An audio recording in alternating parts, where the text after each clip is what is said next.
Hey everyone, welcome to Political Insider. I'm Brett Smith, your humble host, and joining me today is Peter Roff.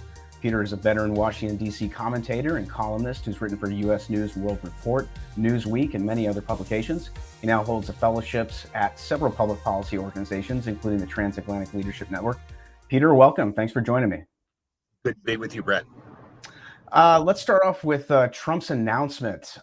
This kind of went virtually unnoticed by the mainstream media. Many conservatives, such as Mike Pompeo and others, were quick to either criticize his decision to run again, while others have heavily implied they only really support him in the absence of better options. What do you believe? Do you think Trump is still the head of the GOP, or do you think post midterm his time in the political arena is basically over, despite his best intentions? I think there is a core Trump vote that will stick with him almost no matter what. I think that we saw that vote shrink a bit in the 2022 election, which is why I say no matter what. There is a competition underway right now for the leadership of the Republican Party. There are a number of people playing, not just Mr. Trump, but Secretary Pompeo, Governor DeSantis, Governor Nome, Senator Cruz, and don't forget we have Senator McConnell in charge in the U.S. Senate, and we have Speaker McCarthy. At least we presume we have Speaker McCarthy in charge in the U.S. House of Representatives. So there's a contest to build a coalition around an agenda that will carry Republicans and conservatives to victory in 2024. Right now, everyone is auditioning for the lead role. Yeah, I think I can see that as well. You know, you mentioned Ron DeSantis. We got Mike Pence, Brian Kemp, Nikki Haley. There have been many names tossed out as potential 2024 candidates. If you had $100 to bet on someone, maybe a dark horse, some of us aren't paying attention to, who should voters keep their eye on? And also, what do you think about these people's chances as actually being contenders or threats to Trump in a primary? The candidate who has fresh ideas and who's looking forward has the edge on Joe Biden in 2024. Joe Biden doesn't have a record to run on.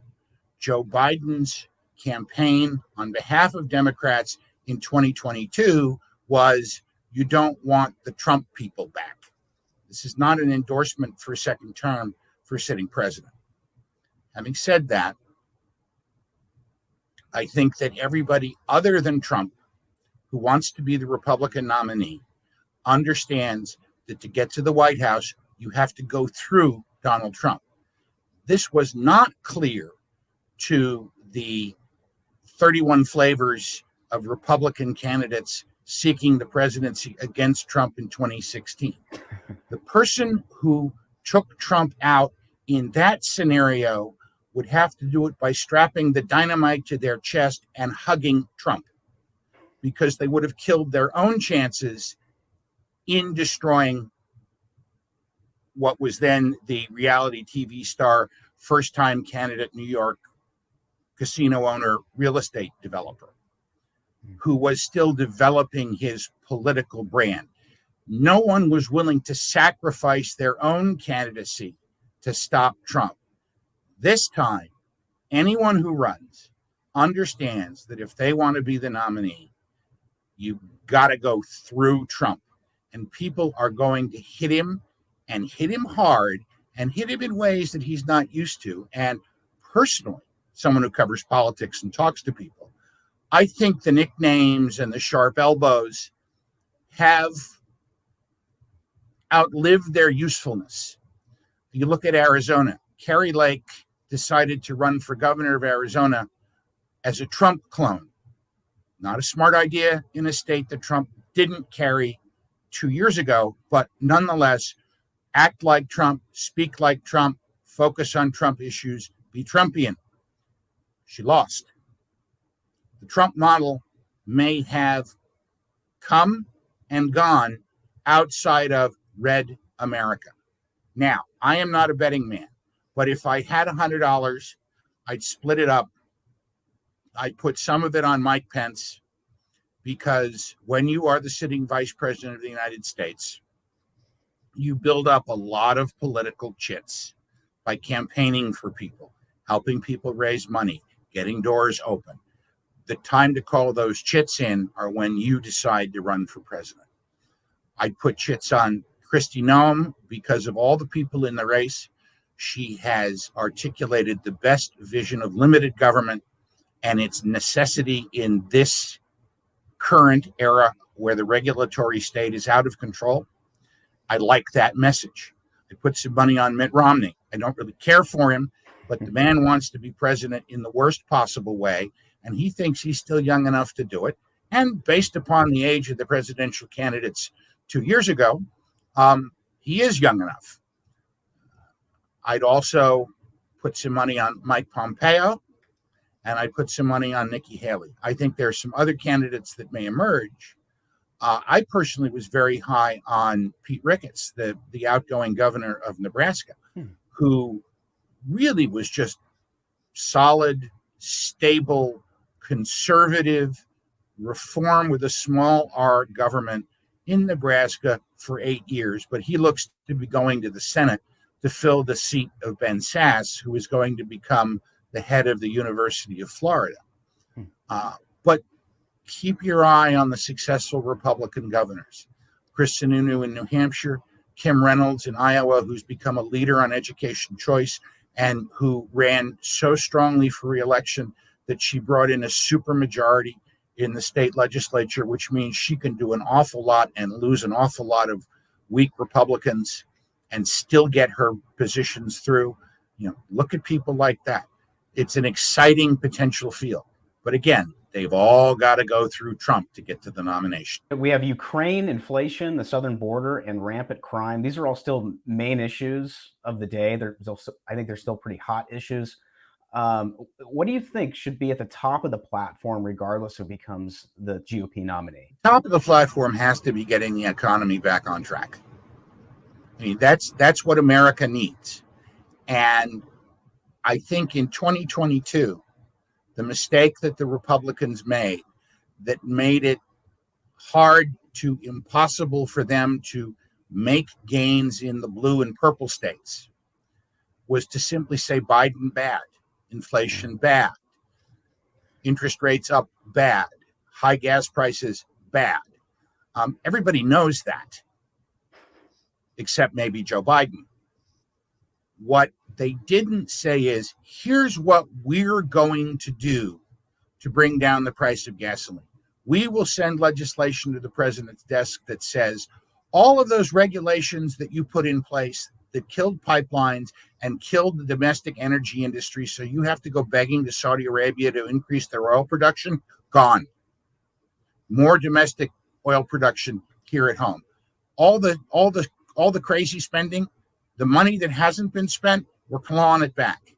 And we're doing a 10% across the board cut in all discretionary programs. So we won't touch entitlements, Social Security, Medicare, but all the discretionary stuff, gone. We're going to establish a congressional committee that's going to recommend government programs and agencies to be closed.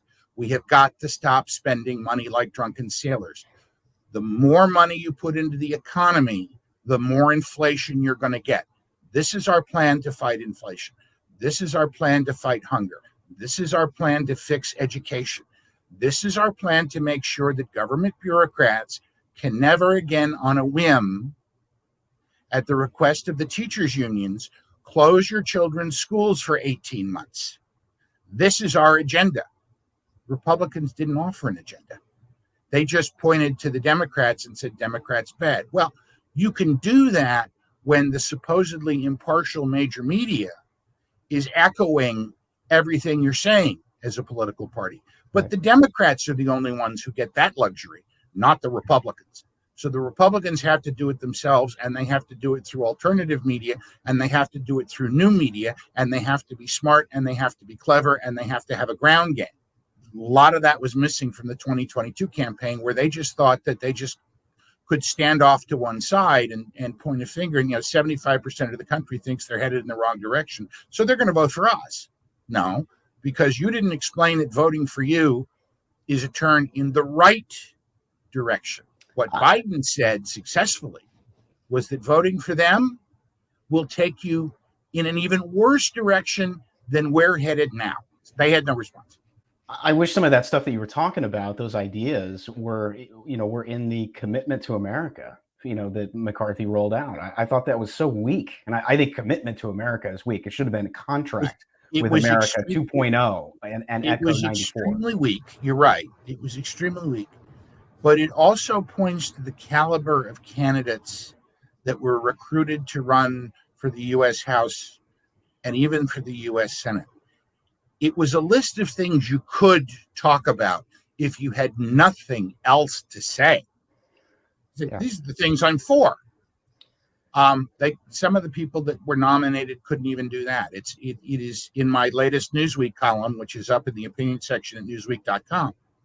I try to walk through this. There are a lot of reasons that the 2022 election turned out poorly, longer than you can fit into 800 words. But that's one of the things that I try to address, is that they didn't have anything positive to talk about. It didn't have to be a commitment. It didn't have to be a contract. Here's a laundry list of things that we're gonna do. Do like a Chinese menu, 1 from column A and 2 from column B. Pick what works for you, but talk about what you're gonna do, not just how bad the other guys are. That's a great point. Biden is obviously going to be carried to his party's nomination in 2020, despite all rumblings and rumors of him being replaced by Harris or facing a serious primary opponent. Should Republicans focus more on who can beat Biden or more on who could reverse more of the current administration's policies? I mean, the GOP is behaving like they already have 2024 in the bag, but the red wave they promised for the midterms didn't work out. Ronald Reagan, in his announcement speech in 1980, famously said that a recession is when your neighbor loses their job. A depression is when you lose yours. And a recovery is when Jimmy Carter loses his. Brilliant line that illustrated the problems that existed in 1980 and placed the blame at Carter's feet. But what Reagan did was explain to the country how cutting spending, balancing the budget, cutting taxes, showing support for traditional family values, backing up a strong American national security establishment that would frighten the Russians and frighten the Chinese into behaving better, would create a better world. And this is what Reagan was going to do. Somewhere along the line, the Republican leadership has gotten used to making deals in Washington and not going to the American people to sell them in advance that this is why this is going to be good for you. They do it, they do a deal, and then explain what's going to be good about it. So nobody's vested. They're not building a movement. They're not building a party. They're not building support for themselves. Prime Minister Thatcher used to say, first you win the argument, then you win the election.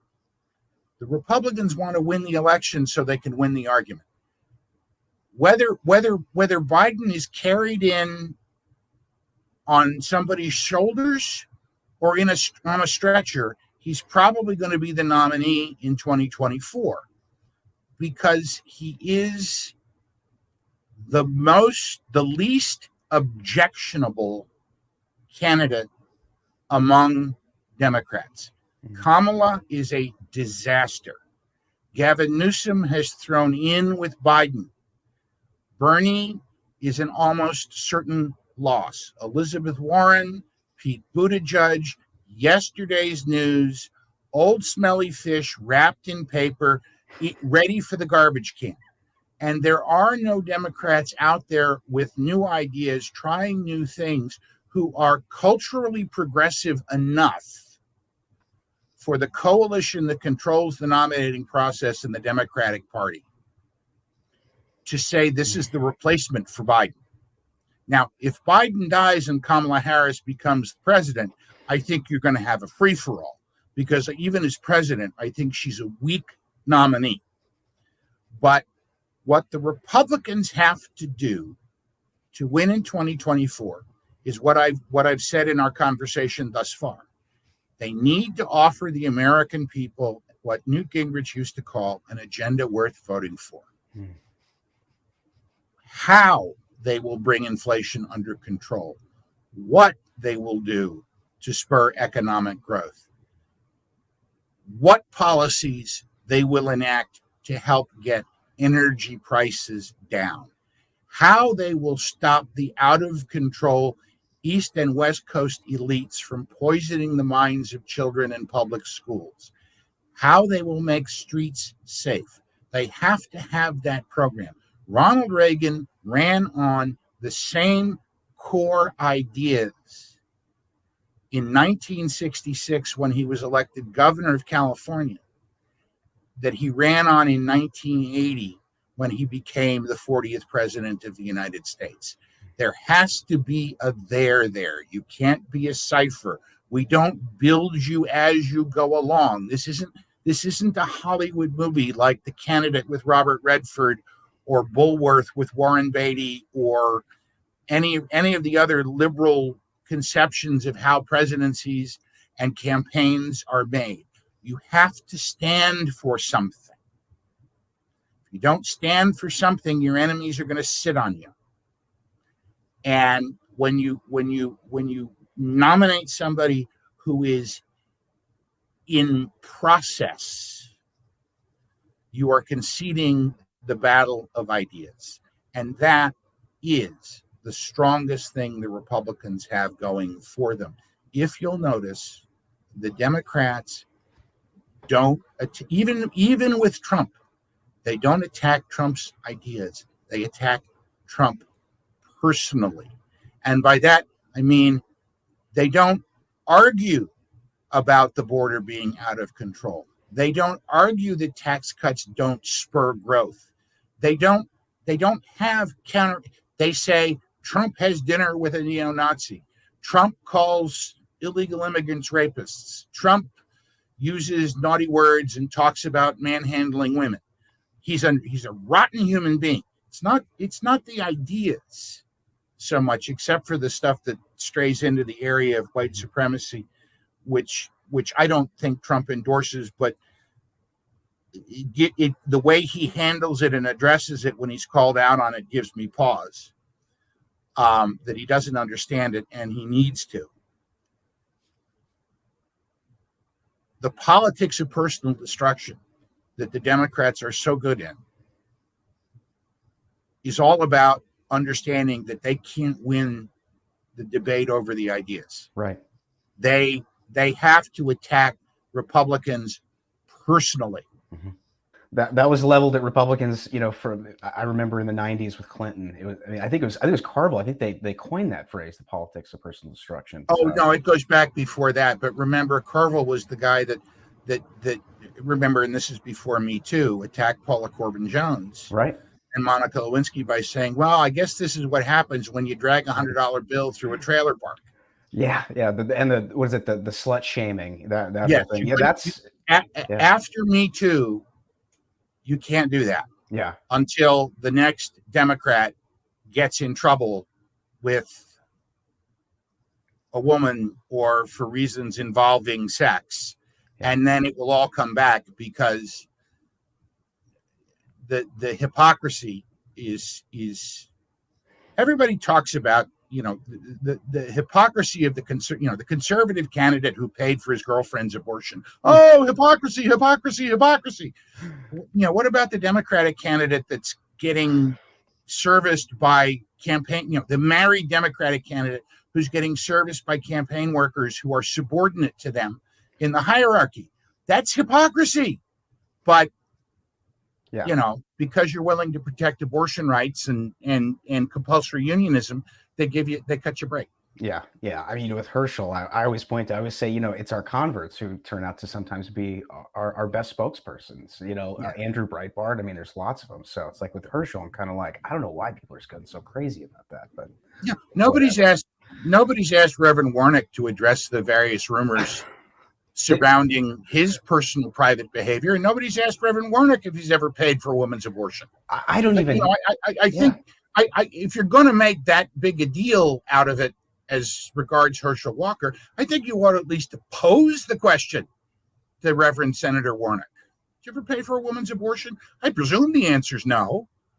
But they don't in even, fairness, not even ask. Fox News will ask this guy if he ran over his wife or not. I mean, it's so skewed, to being all about Herschel. It's puzzling to me. Mm-hmm. It's just the times we live in, I guess. Okay, so we're going to switch over to a little pop culture. We'll have some fun here with the last question. You're asking the guy who doesn't think there's ever been a good movie made in color about pop culture. Okay. You know what? I'm a huge cinephile, man. So that would be an interesting conversation to have. I'd love to have it someday. We'll definitely get you back for another one of these, and we can talk cinema. But because that's a statement. That's quite a statement, my friend. Kanye West. Now that he's in the mix, despite his controversies regarding his anti-Semitic remarks and other issues, he seems to be serious about putting up a competitive campaign for the White House, at least more so than that failed write-in attempt in 2020. Do you think Kanye is going to impact the course of the presidential election overall, or is this just like a sideshow circus that we're all going to forget about in 6 months to a year? I think it is a sideshow circus that ought to be treated with more severity than it will be. I am a big fan of Dave Chappelle. I think he is tremendously subversive and to progressives very dangerous. I am under no illusions that he is some kind of closeted free market, Hayek reading, Jefferson worshiping, high-minded principled Burkean or anything like that. Yeah. But he's very subversive. And when you watch that SNL opening from a couple of weeks ago, where he talked about Ye and what he had said, it came down kind of to, it's okay to think it, it's not okay to say it. I'm not endorsing that view. I'm simply pointing out that he's speaking from a place that is not necessarily familiar to me. But anti-Semitism is a major problem in the Democratic Party now. It is as big or bigger than the alleged racism issue is for Republicans. I don't knowingly truck with Republicans that I know to discriminate against people because of their skin color or for any other reason. You're allowed to dislike somebody, but generally that's because of behaviors, not because of characteristics that generally are not or cannot be changed. It's the anti-Semitism in the Democratic Party is allowed to go on without anybody paying attention to it. Nobody wants to call attention to it. I think because they don't want to start a fight within the Democratic nominating and funder coalition. But if you listen to urban call-in black radio, if you keep your ear to the ground, lots of anti-Jewish comments, lots of anti-Asian comments, that I think should be denounced and are reprehensible. You even hear statements like that coming from Joe Biden sometimes. Yeah. You remember how, and Hillary Clinton, who talked about I think it was Hillary Clinton who talked about the 7-Eleven owners in New Jersey, or that may have been Biden too. Biden used to run with the guys with the white pointy hats in Delaware who didn't want busing when he started his political career. People let him get away with that, and I'm willing to believe that people can change their minds and grow up and say, oh, that was dumb of me to I believe that no one is beyond redemption. Sure. For sin, but the Democrats at some point they're going to have to confront the problem of anti-Semitism, and that's why I think that a Ye presidential run, is it Ye or Ye at this point? Yeah, I'm just using Kanye West because I can't keep up. You know what I mean? Well, I can't, I think it's I like yay. the name my parents gave me. I like the gender God made me. I like, I'm not busy trying to change any of that stuff. There are people out there who are. Well, Um, let's face it, Prince did this a long time ago, and he did it much better and much more interesting. So uh, yeah, but that was the symbol. that was about contracts and money, and I That's right. understand that. Yeah, me That too. I understand. Some of this other stuff, I don't. Why Puffy has to be P Diddy, has to be something else. Exactly. I don't, and I don't even know if anybody even cares about him anymore. I know why Bernie Schwartz became Tony Curtis, but it isn't clear to me exactly why the anti-Semitism isn't more of an issue, Yeah. particularly among the funders of the Democratic Party. And I'm not saying that all rich Jews are Democrats. I'm just saying that there are a number of wealthy Jewish Americans who are strong, vocal Democrats. You see them on Wall Street. You see them in the entertainment industry. You see them running their own businesses. And why they're not more vocal about it? Because it's disgusting. It's as disgusting as anything that the neo-Nazis or the say about Black people or about Hispanics or about Asians. It's vile. It's disgusting. It's anti-American. It needs to stop. But They're not ready to confront that yet, I don't think. What is it from scripture about the confronting the log in your own eye before helping your neighbor take the cinder out of his or hers? And so I would hope that if he actually does mount some kind of a real run for president, that people will pay serious attention to what he's saying, and that if he runs as a Democrat, other Democrats will be asked what they think about what he's saying, because that's the other place. And this goes back to what I just said a few minutes ago about Reverend Warnock. Three women have come forward and said Herschel Walker paid for their abortions, or two women. However, nobody has asked Reverend Warnock about this. But when the guy who was running for Senate in Missouri used the phrase "real rape" in a radio debate or a radio interview, other Republicans running for U.S. Senate were asked about it, and the ones who gave dumb answers got beaten in the general election. They didn't say it, but they were asked their opinions, and if they didn't have an articulate answer, they got kneecapped. Mm-hmm. Well, it's about time that somebody started asking Chuck Schumer, Nancy Pelosi, and Hakeem Jeffries, and Joe Biden about the dumb things that Ilhan Omar and Rashida Tlaib, Adam Schiff, Eric Swalwell, some of the other figures on the far progressive fringe of the Democratic Party say about Republicans and about people of different races and genders, because everybody has the capacity to say something stupid. Many of them do, including me. Most of them get away with it, but not if you're a conservative Republican running for office. Yeah.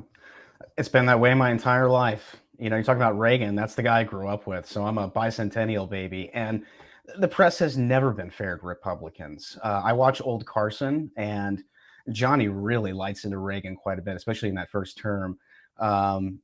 After 84, it's a little different because you can see his popularity. But Johnny was always playful. He was never mean. But it's always been, the doddering old idiot fool, bedtime for Bonzo. And I knew it was going to be that way under Trump, only worse. And it's just the political environment. So, well, sadly, we're out of time. Peter, thanks so much, man. This was great. Great commentary. My pleasure. One of the best interviews I've done, and would love to have you back. Why don't you give everyone your social media coordinates so they know where to find you? On Truth and Twitter, I'm at the Roff Draft.